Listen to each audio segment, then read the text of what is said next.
morning, Mission. Welcome. My name is Chris. We've got a great service ahead of us. And to start it off, Madison is going to lead us in a song that we learned last week. So go ahead and stand up and join us.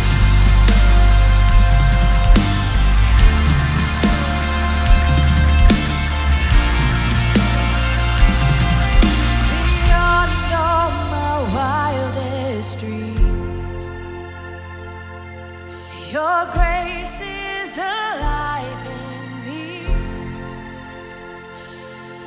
I'm caught in the overflow of mercy that won't let go. Here on this holy ground, standing before you now, Jesus, you are more than enough. If there's one thing I know, it's how you love me so. Jesus, you are more than enough for me.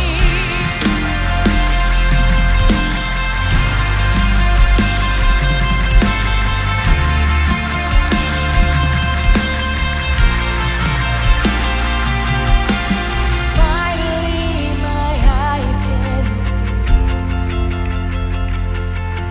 you've never abandoned me. I'm held by the kindness of the Father who won't give up. My Father, you never give up. Here on this holy ground, standing before you now, Jesus, you are more than enough. If there's one thing I know, it's how you love me so. Jesus, you are more than enough. Forever strong, forever faithful. All my life, you are enough for me. In every storm, in every battle, all my life, you are enough for me. Forever strong, forever faithful. All my life, you are enough for me. In every storm, in every battle, all my life, you are enough for me. Here on this holy ground, standing before you now, Jesus, you are more than enough. If there's one thing I know, it's how you love me so. Jesus, you are more than enough. Here on this holy ground, standing before you now, Jesus, you are more than enough. If there's one thing I know, it's how you love me so. Jesus, you are more, you are more,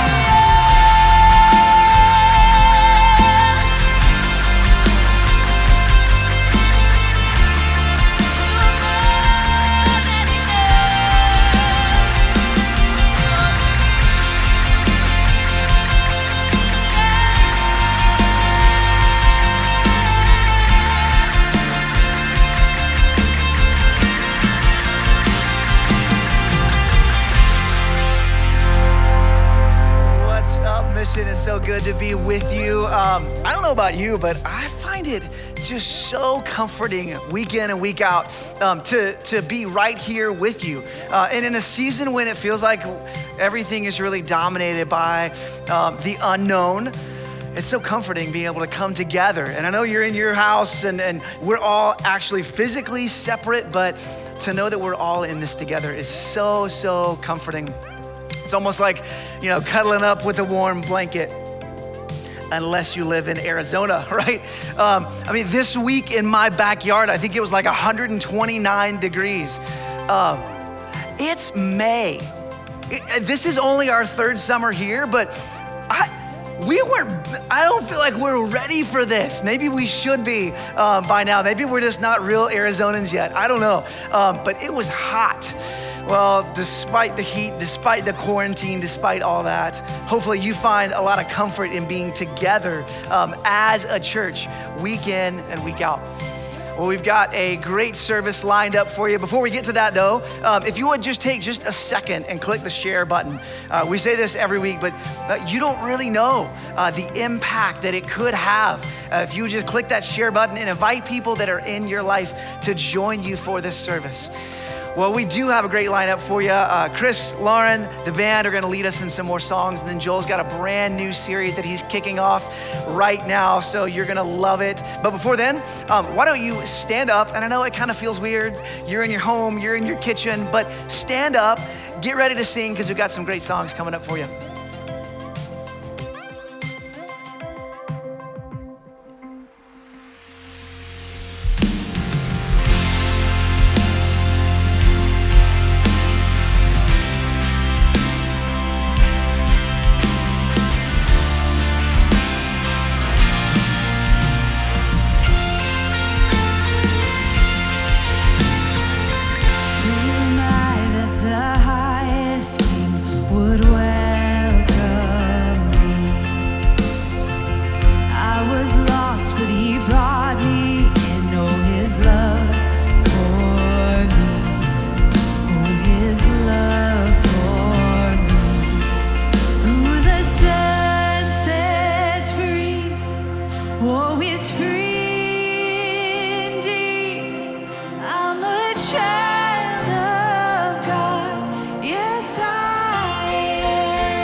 When darkness tries to roll over my bones, when sorrow comes to steal the joy I own, when brokenness and pain is all I know. No, I won't be shaken. No, I won't be shaken. Come on, sing this with us. My fear doesn't stand a chance when I stand in your love. My fear doesn't stand a chance when I stand in your love. My fear doesn't stand a chance when I stand in your love. Yeah.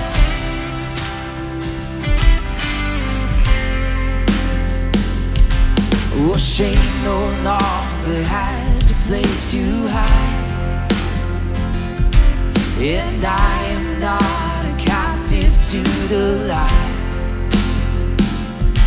Oh, I'm not afraid to leave my past behind. No, I won't be shaken. No, I won't be shaken. My fear doesn't stand a chance when I stand in your love. My fear doesn't stand a chance when I stand in your love. My fear doesn't stand a chance when I stand in your love.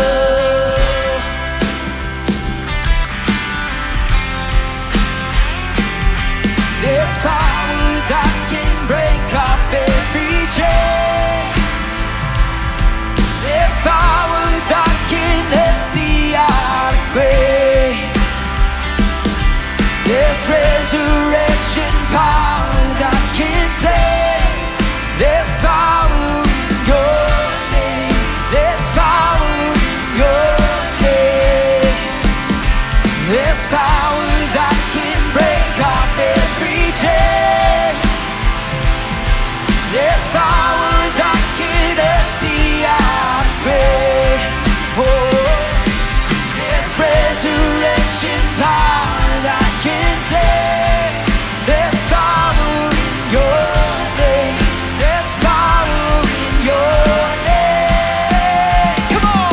My fear doesn't stand a chance when I stand in your love. My fear doesn't stand a chance when I stand in your love. My fear doesn't stand a chance when I stand in your love. Yeah. Oh, my fear doesn't stand a chance when I stand in your love. My fear doesn't stand a chance when I stand in your love. My fear doesn't stand a chance when I stand in your love. Oh, my fear doesn't stand a chance.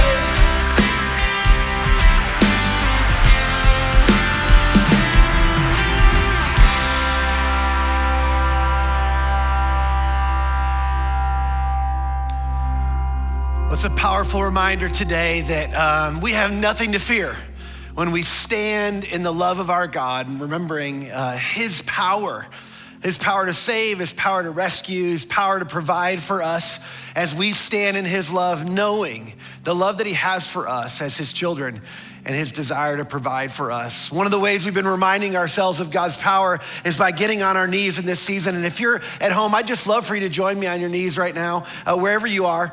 We're gonna do something a little bit different today. And I don't know if this will make you uncomfortable or not, but this past Tuesday night, I shared with sort of the community that have been gathering with us there, some new postures I've been taking in prayer. A friend of mine taught me this, and just for the last week, just real recent, 3 simple postures in prayer that we can take that remind us of 3 key postures we take in the Christian life. And I'm just gonna lead us through that. And it's not really difficult. You don't need to know them ahead of time. I'd just love for you to join and pray with me as I indicate to you, if you wanna follow along and you wanna take these postures.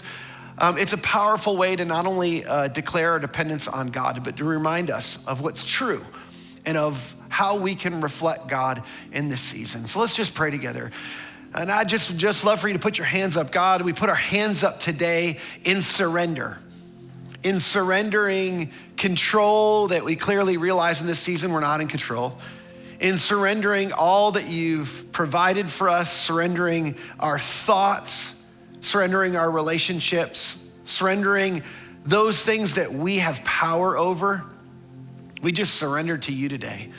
And we just say, we want your power and your control and your leadership in our lives. We hold our hands open today in a posture of generosity. Generosity in twofold. One, because we recognize that you were the most generous. You were generous towards us first. And your generosity in giving your son toward us was something you wanted us to model, that sacrificial generosity. And so we hold our hands open because we want to receive all that you have. We believe you have more for us today.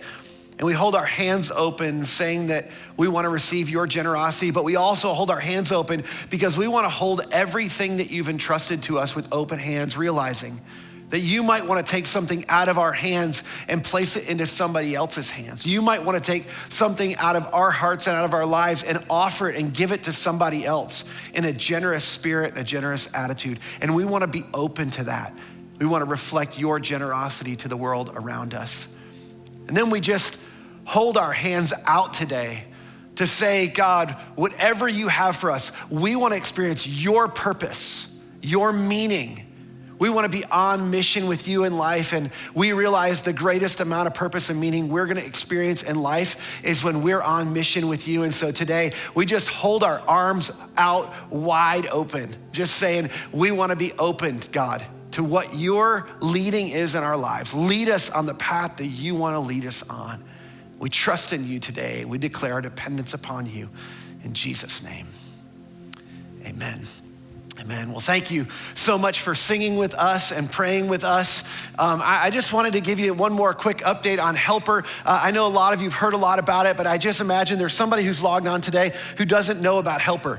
And if you're somebody who's in need, whether you go to our church or not, we want to be a church that helps people who are in need, people all across the valley. In fact, we're a part of a network of churches that have just joined together in this season to say, hey, we want to help anybody we can help that's in proximity to us. We want to be able to help people. And so if you haven't already, we'd love for you to go to helperaz.org, HELPRAZ.org. It stands for Help Enable Local Pandemic Response. On that site, if you're somebody who's in need, you can sign up and let us know. You can kind of let us know what your need is. Or if you're somebody who can help, you can also say, hey, I'd like to offer to help people who are in need. And we've had a whole bunch of people, it's been overwhelming, a whole bunch of people who have signed up, and some of you are waiting, but I'll just tell you this, the needs are increasing at an increasing rate. In fact, over the last 2 weeks, we've seen 150% increase over the 2 weeks prior to that. And I think a lot of the effects of what we've experienced in this season are lagging. And we have reason to believe that those needs are gonna increase even further. And so if you haven't jumped in, we need your help. We need all the help we can get. So many of you have jumped in. So many of you have signed up. You've already participated. You've given generously. And I just want you to know it's not in vain. God is meeting people in their moment of need. The love of God that we just sang about is not a theory for people. People are experiencing it in powerful ways, not only because they're recipients of God's love, but those of you who are experiencing God's love through you to those people's lives, it's happening in a powerful way. God's love is going out of this place throughout the East Valley. So thank you so much for those of you participating with us. Thank you for giving generously. Thank you for participating with us. At this time, we're gonna continue our worship, and we're gonna do that through giving online. And thank you for your generosity. As you're giving, we're gonna sing a song. As a matter of fact, Lauren's gonna sing a song as we kick off this new series Ben just told you about. We're kicking off a brand new series today, and we felt like this song would perfectly set the table for what we're gonna talk about today. So I hope you'll enjoy this as we give together.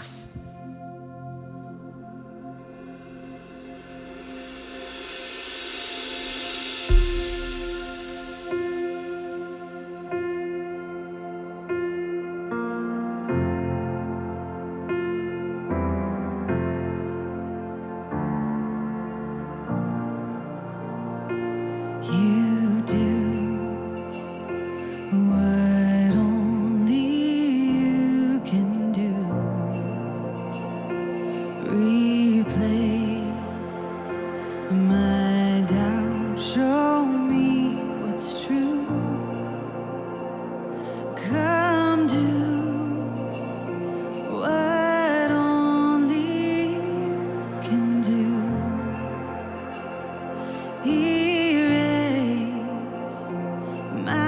shame and make me new, more like you. Even on the coldest night, there is still a warmth inside. I can see the light breaking through. I can see the light breaking through. Even in the shadow times, you don't ever run and hide. I can see the light breaking through. I can feel the light breaking through.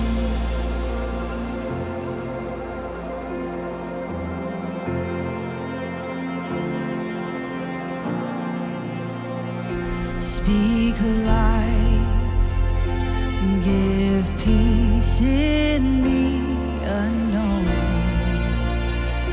and hold me when I'm barely hanging on. And I believe that hope will dawn. Remind my heart I'm not alone. I'm not alone. Even on the coldest night, there is still a warmth inside. I can see the light breaking through. I can see the light breaking through. Even in the shadow times, you don't ever run and hide. I can see the light breaking through. I can feel the light breaking through.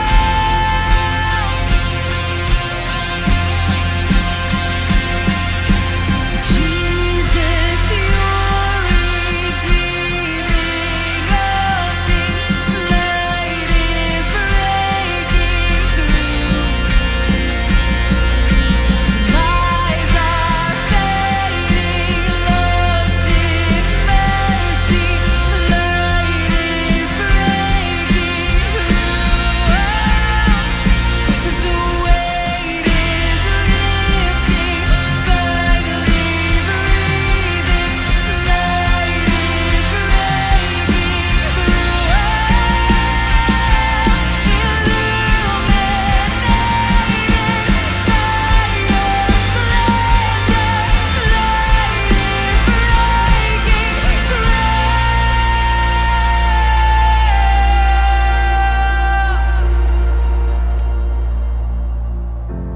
Even on the coldest night, there is still a warmth inside. I can see the light breaking through. I can see the light breaking through.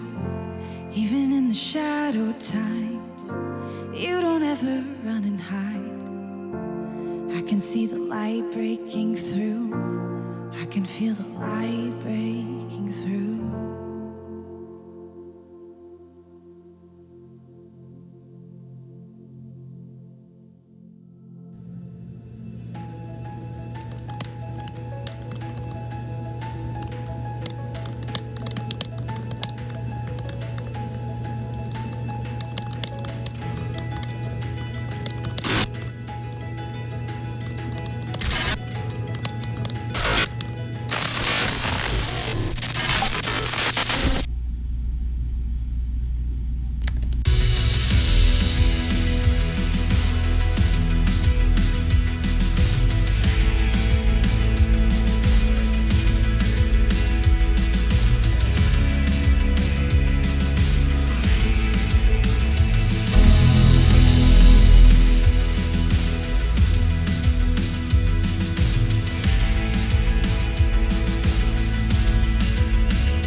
Well, a few years ago, I was sort of scrambling because on a Thursday, I did something I don't normally do on a Thursday. I normally work several weeks in advance, and on a Thursday, I was completely rewriting my entire outline, my entire sermon for the coming weekend, which is not a normal thing for me. But I had sort of gotten some feedback earlier in the week, and I've been thinking about it, and I just, all of a sudden, I had this idea, and I decided I was just gonna spend my entire day. And so I literally had spent just about the whole day reworking and rewriting this entire sermon, and all of a sudden, I found out later, my computer got a virus and the screen went black.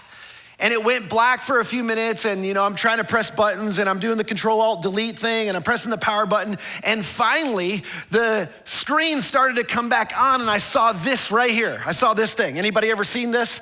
I call this the spinning wheel of death. That's what that is an indication of to me. And when you see this thing, here's what I know about you and what's true for me, and some of you are already stressing out seeing that. Yes, I'm gonna let that continue to turn for a few minutes. When you see that thing, you want it to happen fast. You don't want it to be there long. You want it to go by really quickly. But when your computer sometimes is re-indexing or rebooting or restoring certain things, sometimes it takes a while. And so I watched this for a few seconds, and seconds turned into minutes. And minutes turned into several minutes, turned into almost an hour, and I finally picked up the phone and I called our IT guy, and I was like, dude, I need your help. Like, this is not good. Like, I've got the spinning wheel of death and it's not stopping. I think it's like completely hung up on something. And so after some diagnostics, I find out that we have to completely redo and restore the operating system. And here's his question for me. Our IT guy goes, look, before I do this whole thing, this is really important. Here's what I need to know. What do you want to recover? What do you want to recover? What is it that was lost that you want to make sure you recover? And the answer was obvious for me. But the reason I tell that story is this is the question of the day, isn't it? I mean, this is the question that's being asked right now, either behind the scenes or in front of the scenes. What we're asking right now is, what do we need to recover? There's lots of talk about reopening. There's lots of talk by our governor in the press about reopening America and reopening Arizona. And there's lots of questions about when and how long until we should open everything back up. And there's lots of different opinions on that. In fact, there's a whole bunch of people that are developing strategies, and they're sort of our business leaders and our civic leaders, even our education leaders. They're developing strategies and they're making plans so that we can open as soon as possible. But there's varying opinions about that. In fact, there's probably as many varying opinions and degrees of opinions as there is people watching today. But the governor, if you listened this last week, the governor told us some really interesting information. There's not only some people that are anxious about things opening up, there's a bunch of people who are anxious to get things opened up. As a matter of fact, he said that there's about 30% of the people, when it comes to opening up, they're like, no, we're not ready for that. We don't think it's safe. We don't want to reverse the effects of this, and there's a lot of fear. About 40% of the people, which is actually the biggest of the populations, 40% aren't sure. It's like, I don't know if it's safe. I don't have enough information. I don't know if I'll go out. I don't know what I'll participate in if things were to reopen. And then there's another group of people who are like, reopen now. We need to do this right now. And here's the thing. Some of you asked the question, you wonder, well, why hurry? Well, what's the hurry? Why do we want to move forward so quickly? And just to relieve you, I don't want you to try and guess on which side I'm on. I don't mind. This isn't about trying to say whether we should open quicker or we shouldn't. That's not even the point of this series.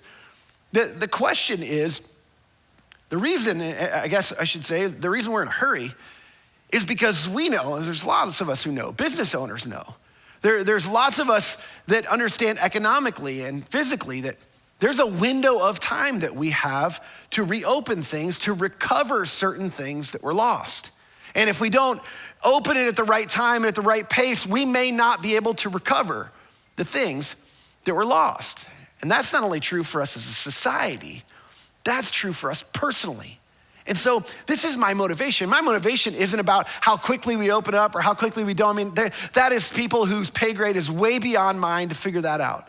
Here's my personal motivation. My personal motivation is I see an opportunity. And I see an opportunity for us, for you, for me, to reboot life. My sort of goal and my sort of behind the scenes, like if I have an ulterior motive, is I want to see you reboot your life on a better operating system than you had before.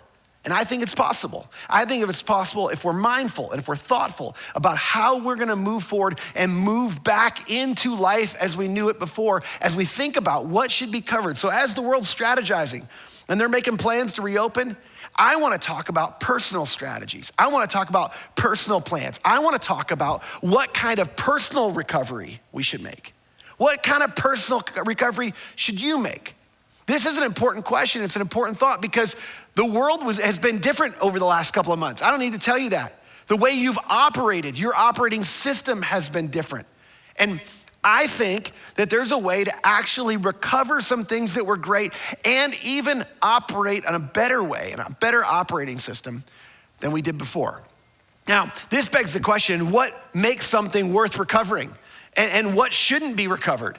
Because there's a whole bunch of things that are happening this season, and this is coming later in the series, but I think it's interesting how, and maybe this has been your experience too, as I've been out and about in different places, I find people a lot more gracious, a lot more kind, like allowing other people to go forward, giving people space. I see all sorts of things, and I sort of think, gosh, I hope we don't lose that. I hope we don't lose that part of what we've experienced in this season. But I think we need to develop a grid through which we determine what we should reevaluate. I've been spending some time thinking a lot about this, and you can see if this is helpful for you, but I've developed a personal grid for me as I've been thinking about this. And here's my grid. My grid is that there's things that are positive and there's things that are negative in life. And the truth is there's things that were positive in my life before COVID-19.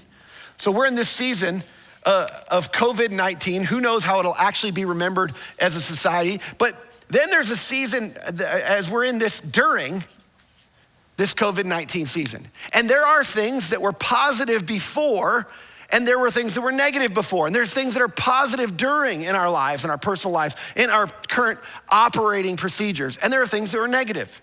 And here's the thing. I think the things that were positive before, those are the things we really want to recover, right? I mean, this is just obvious. We want to recover those things. And the things that were negative before, we want to leave those behind.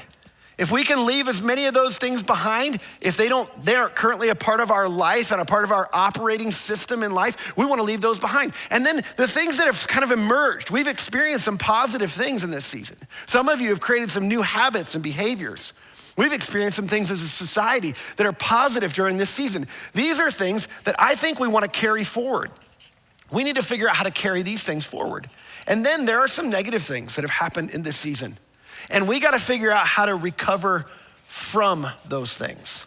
Now, this is just a simple grid that I put together as I've just been thinking through and evaluating my own personal life and our organization as well. And here's what you need to know. Good leaders will do this for our schools, for businesses, for churches. They may not use this exact grid, but they're gonna use a grid like this through which they look at and make strategies and reevaluate their plans. In fact, business leaders, just as an example, some of you business leaders, the truth is you had huge budgets within your businesses for travel and expenses and sort of whining and dining clients before, and you're realizing you're getting business done without all of that. And it's like, wow, well, maybe we don't need to do that. Maybe there's an opportunity to cut some expenses there.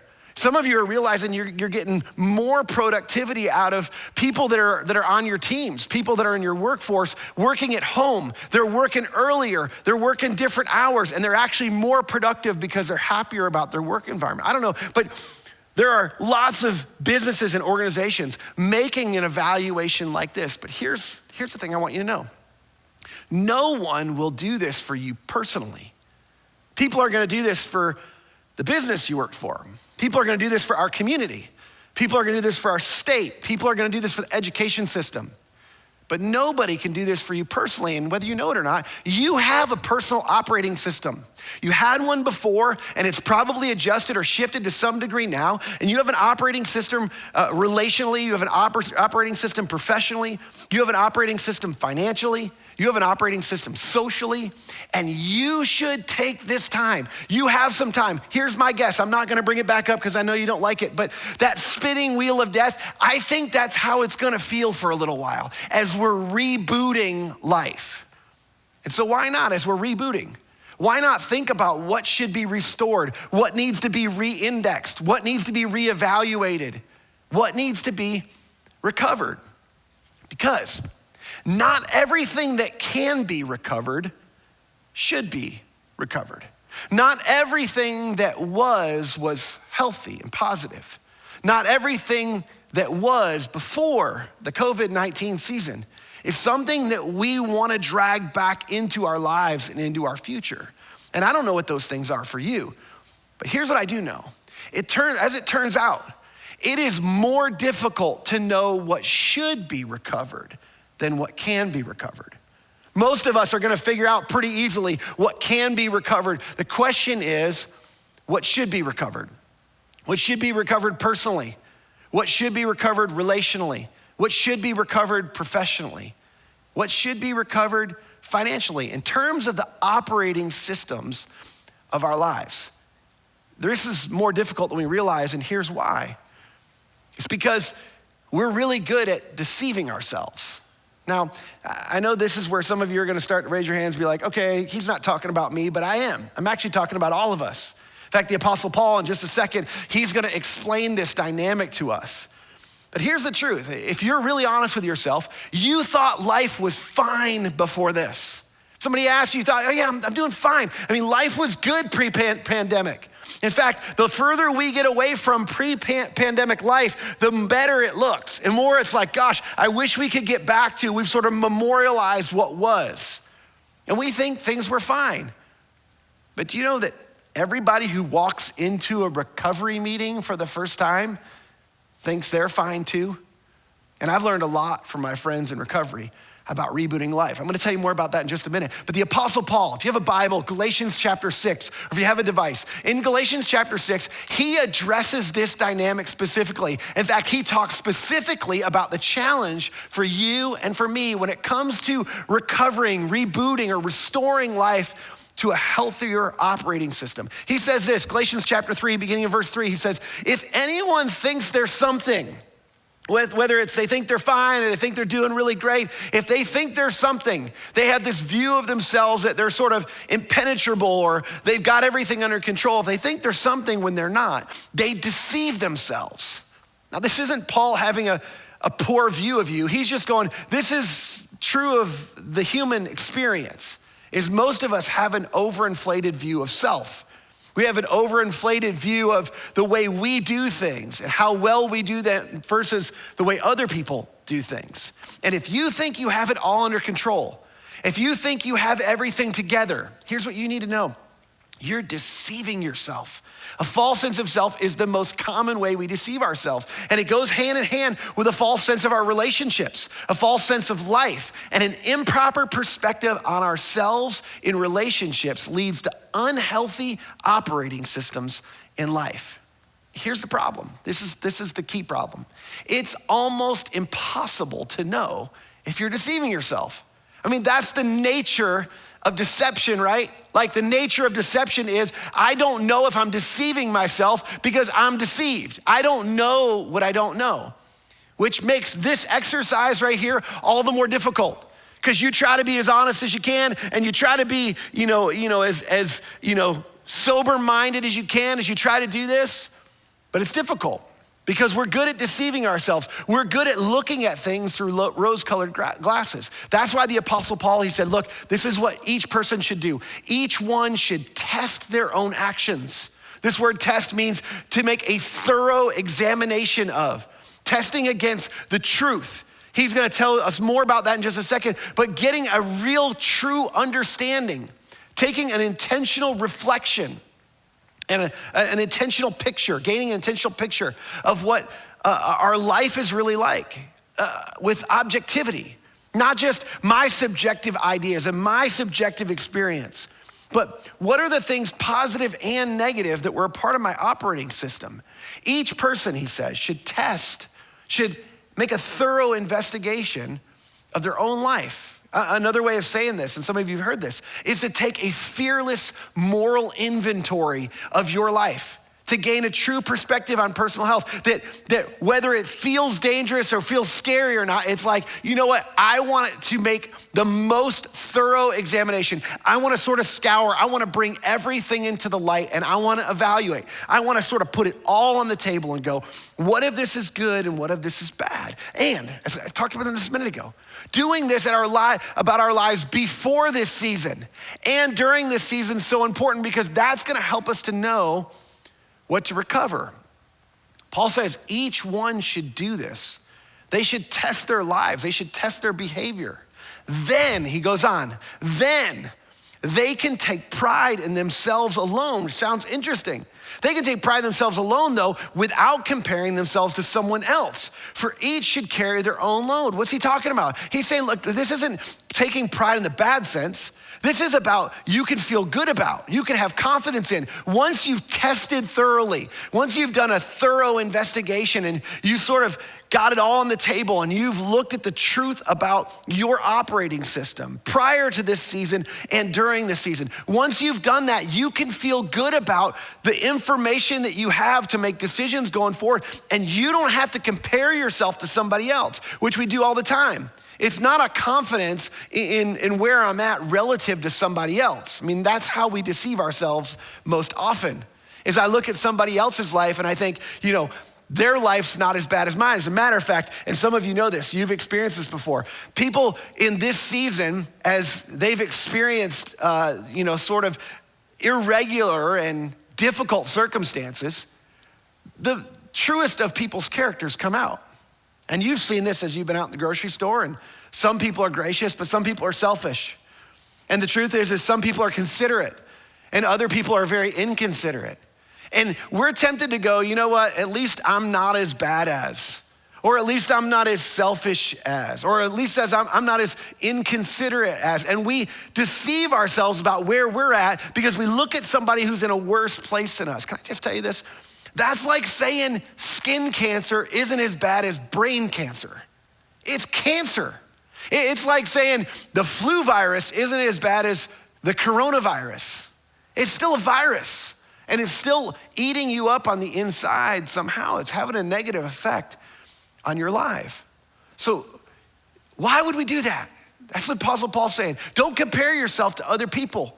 You need to take responsibility for yourself. That's what he means when he said, carry your own load. You need to take responsibility for your own life, testing and sort of proving your life. Another translation says, proving where you're at to yourself.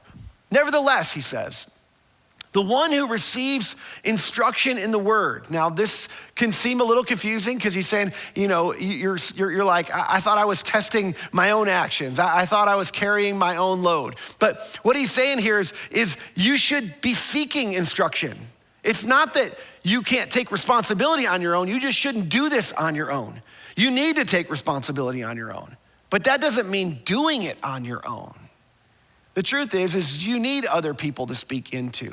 If you're gonna have an objective view of yourself, you can't just get that from subjective information because you have your own biases. You have your own way of looking at things. And you need somebody outside of yourself to look at your circumstances with you and give you information, to give you instruction. Notice this, instruction in the word, just not any kind of instruction. Truth, the truth from God's word. To reflect on your life and test your life through the truth of God's word. Insinuating, you need to seek out truth, the truth of God's word, and allow other people to speak truth into your life, good, godly truth into your life. And the one who receives instruction in the word, here's what they should do. They should share all good things with their instructors, which I'm like, this is a great verse, right? Some of you are thinking, awkward. But here's the thing, this isn't talking about me. I wouldn't put this up there if this was like a shameless personal plug. Look, this isn't even talking about me. This is talking about people in your life who speak truth into your life. The people in your life who are willing to say hard things. They don't shy away from. They're not afraid to tell you how things really are. He says, this is what you should do. You need to share with those people. You need to bless those people. You need to thank those people. You need to reward those people. A mentor of mine used to say, what gets rewarded gets repeated. And the thing is most often when people tell us things that are true that kind of hurt, because the truth hurts sometimes, that are hard things for us to hear, we oftentimes react.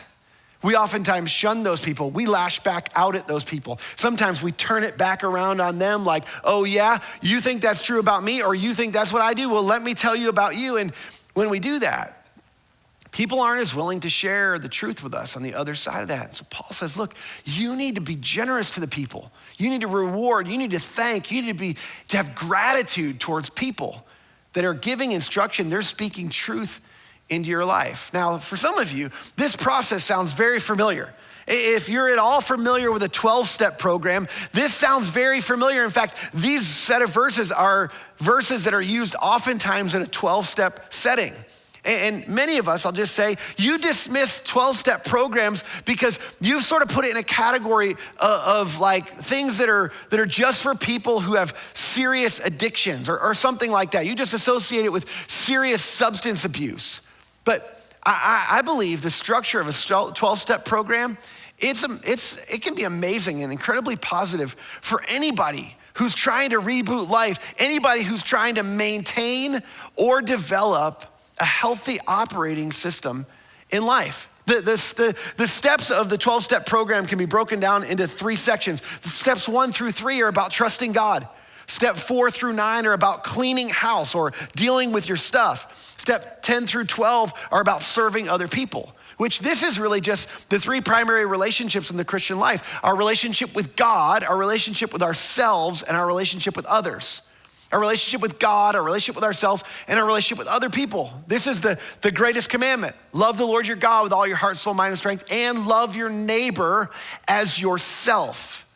Meaning, you can't love your neighbor until you learn how to love yourself, and you can't learn how to love yourself until you learn how to receive and to love the Lord your God.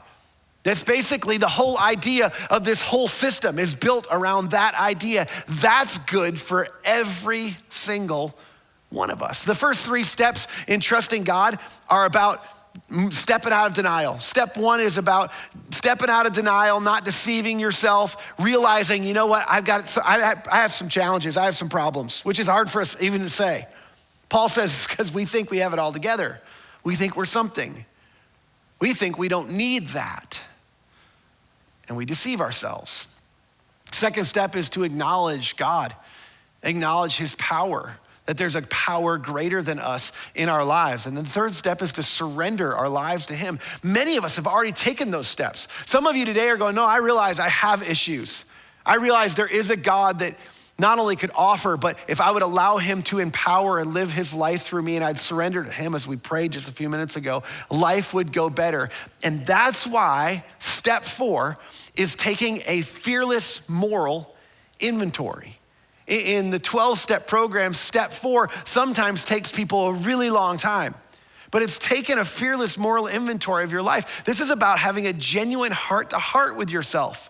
It's like going, you know what? Regardless of what I find, I'm gonna go digging around, I'm gonna go exploring, and I'm gonna invite others into the process so that I can take an accurate evaluation of what's really going on in my life. And you're encouraged to do this, both positively and negatively. It's like what we talked about right here. Looking at the positive and negative, taking a full inventory of what's actually going on in our lives and telling ourselves the truth, good, bad, or ugly, about what's really going on in our lives relationally, what's really going on in our lives socially, what's really going on in our lives financially and professionally. Taking a fearless moral inventory, meaning I'm gonna evaluate this based on the way God says I should live my life, based on what God says is best for me. I'm gonna evaluate every area of my life. Now, here's something that's true, and this is the tension in all of this. The tension is that telling yourself the truth is terrifying, but telling yourself the truth is terrifying and it's liberating. It's not just terrifying, it is terrifying. because the truth can be hard to look in the mirror. It's hard to see what's going on. It creates a new accountability in our lives. It sort of creates an acute awareness when we begin to manipulate, when we begin to do things that are unhealthy. Telling ourselves the truth about what we're doing oftentimes has consequences, especially when we begin to tell others the truth about what's going on in our lives. It can be terrifying, but it can also be incredibly liberating. Not just liberating in terms of I got that off my chest and now I don't have to hold that secret anymore, but liberating in terms of it creates clarity. And then all of a sudden it creates a new motivation to be in a healthier place in life. It gives us a new picture of what could be when I realize what is, and I have the truth about where I'm at. I can gain a picture about where I want to go to and begin to chart a path about how to get there. See, you can't have healthy relationships with yourself, with God, or with other people unless you're willing to tell yourself the truth. You can't have healthy relationships if you're deceived or you're in denial. In fact, I'll just press a little bit further. If you're not willing to tell yourself the truth, you won't tell others the truth either. If you're not willing to face the truth yourself, how will you have relationships with other people where you deal with them in truth? Here's what I know. This season has revealed some important truths to some of us. The pressing and the squeezing of this season, the unexpected nature of this season, it's begun to reveal some weaknesses and deficiencies in our lives. Viruses have a way of revealing weaknesses, don't they? As a matter of fact, in a recent survey we just put out to our entire church, 30% of you said that you felt like you needed to make some significant changes in your life in the days ahead. I'll just say this real quick, and I don't mean this as a jab. I think that's the 30% who are already decided to be honest with themselves. The truth is every single one of us, when we look at this, we can find some things that were either previously negative or unhealthy in our lives prior to the COVID-19 season, or things that are in this season that are unhealthy, that we need to walk away from or we need to move away from in the future. There are things that need changing. But here's what some of you have realized. Some of you have realized some very specific things that prior to this global pandemic, some of you realized you had unhealthy work schedules, unhealthy work habits, and you excuse it as it's just a season. We'll get through this season. And now being in a different season, you realize, no, that's not just a season. When that all gets turned back on, I'm gonna go right back to the unhealthy rhythms and schedule I had before. Some of you realize you had unhealthy, poor work ethic. In fact, you were taking a lot for granted and you felt entitled. You had a lot handed to you. In fact, some of you lost your jobs because your employer was like, they're not creating value. And when this all happened, you just lost your job because they're like, well, we're not gonna hire that person back anyway. This makes an easy exit for them from our organization. And you realize, you know what? Some of that was on me. It's not my employer's all bad. You wanna make them out to be all bad, but when you're really honest and you evaluate, you realize you had a part in that. Some of you had inappropriate or unhealthy relationships, maybe with somebody who's not your spouse, or people who are doing things that you know are harmful for you. They're not positive and healthy for your life. They're definitely not God's will for your life. And you excused it as it was innocent fun, or I'm not hurting anyone.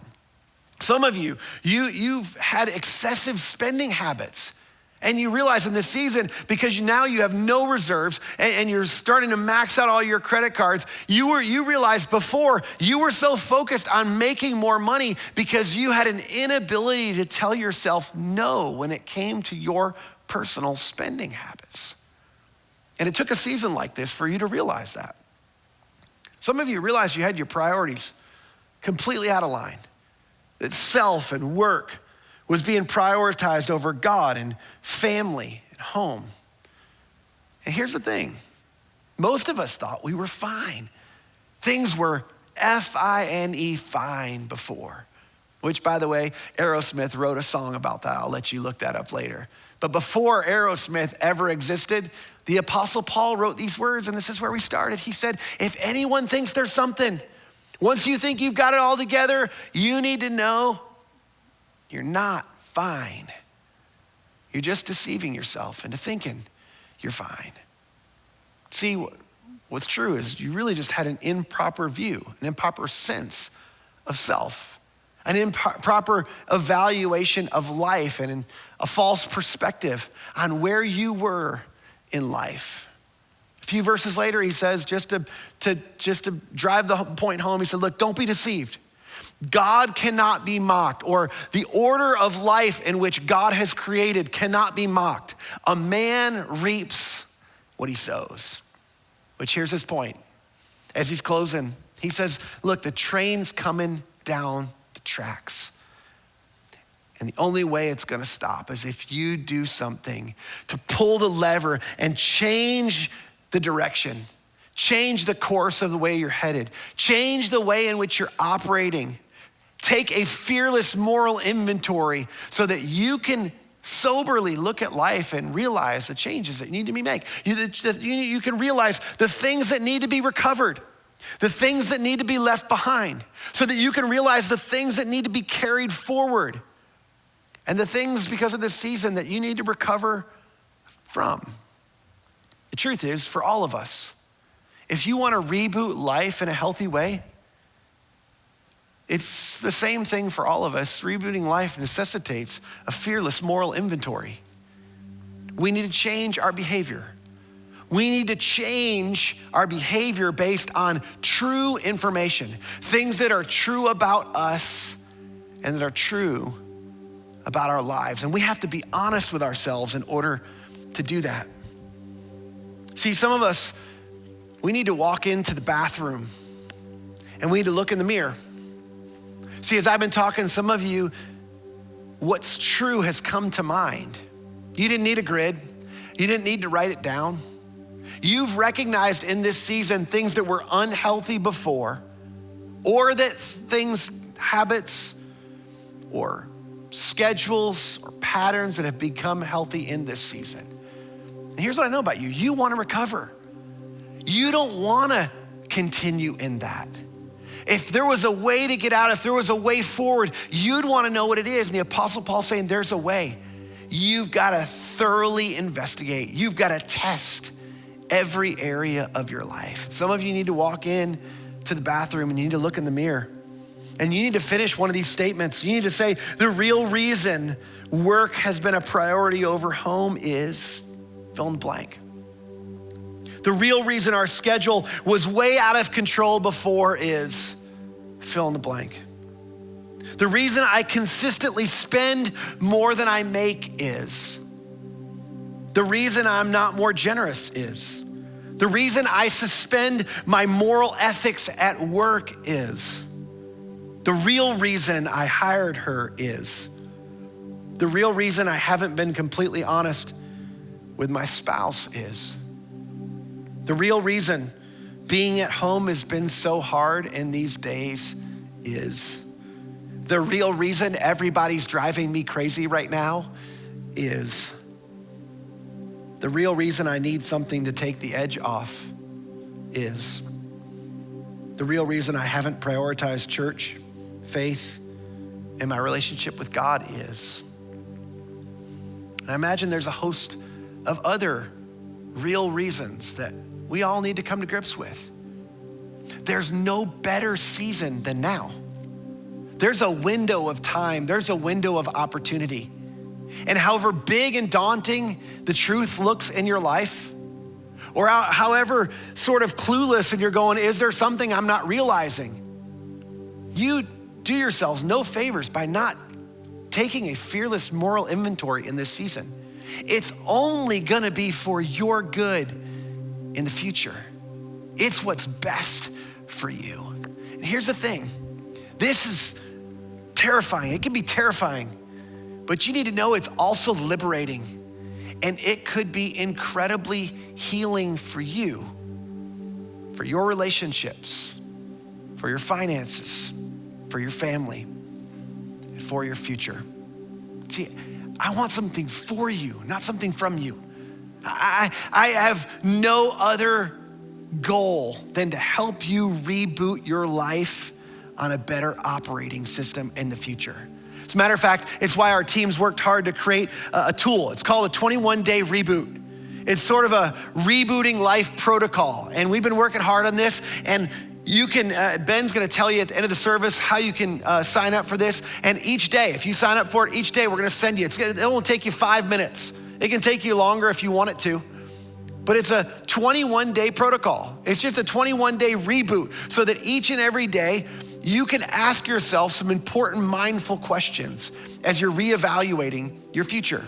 And our teams worked hard on this, and we want to deliver this to you. It's optional. It's not something you have to do, but it's something we would love for you to participate in. And again, I can't overemphasize this.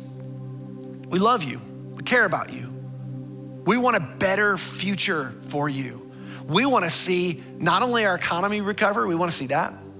We not only want to see our schools recover, our communities recover, our businesses recover. We care about all that. But if I'm honest today, what I care more about than anything else is that you would recover. And maybe you'd recover from what life was like before, and you wouldn't go back to that. You'd leave behind the things you should leave behind. That you'd carry forward the things that need to be carried forward.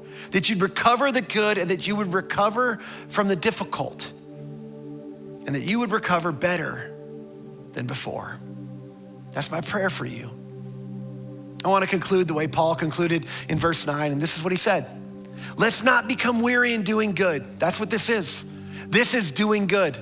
Let's not become weary in doing good, for at the proper time, we will reap a harvest if we do not give up. Some of you, even as you start this sort of rebooting idea, as we're kind of beginning this new journey over the next several weeks, as we kind of launch you out into this 21-day reboot, some of you are gonna be tempted to give up. But here's the thing, I want you to know, this is good work. This is good work, and it's good for you. It's good for your relationships. It's good for your future. This work will be work that provides a lot of good for you. And while you may not experience the harvest, you may not experience the benefits right away, don't give up. It's coming, it's on its way. Because God promises that you'll reap what you sow. And you have an opportunity, a window of time. As the wheel is spinning, as we're waiting for everything to reboot, my prayer is that you would be sober-minded, that you would take a fearless moral inventory, and that you'd begin to take steps towards rebooting life in the healthiest way possible. Let me pray for you. God, I pray for somebody who's here today, and the most terrifying thing about this message, as they sit in their living room, as they sit at the kitchen table, as they sit on their patio, as they sit in their bedroom, the most terrifying thing is what happens when they say the truth out loud. God, I pray miraculously somehow in their lives today that you would shrink down the fear they have about what happens when they say that out loud, and you would blow up the opportunity for a better future, for a healthier future, for healthier relationships, for a healthier life, for a healthier way of operating in life as they face the truth, as they begin to live in the truth and operate based on your truth in their lives. And I pray that you would do that for somebody. You'd free them of that today, and they'd be willing to begin to take steps to live in the truth. And I pray it in Jesus' name, amen. Thanks, Joel. That was great. I don't know about you, but I was taking feverish notes going, I know the things in my life that I want to reboot. Joel mentioned the tool that our team's been working on, and we just want to make sure that we get that to you. So there's an easy way you can get that. I mean, you can catch it through the app or you can catch it through our site, but the easiest way is to just text the word reboot to 474747. So it's gonna be on the screen here. We'll drop it in the comments. We just really want to deliver this tool to you, because here's what I know. As I sit through messages like this, just right alongside you, if I don't take a step, because I know the things right now that I wanna reboot, but by the time Monday comes and Tuesday comes and Wednesday comes and a week and a month go by, time just kind of chips away some of my resolve. And so this 21-day reboot is going to help you every single day to focus on this. And so we want to walk alongside you as you're asking these hard questions and saying, how am I going to actually begin to reboot my life? Well, it's been so great to be with you. Can't wait to be with you next week. But before then, we hope to see you on Tuesday night at our next prayer and worship night. But even before then, we have a drop-in sermon discussion right now. I'll be in that. So click the link and join us in there. We'd love to process the truths that you and I just heard in this sermon right now. So we look forward to seeing you there.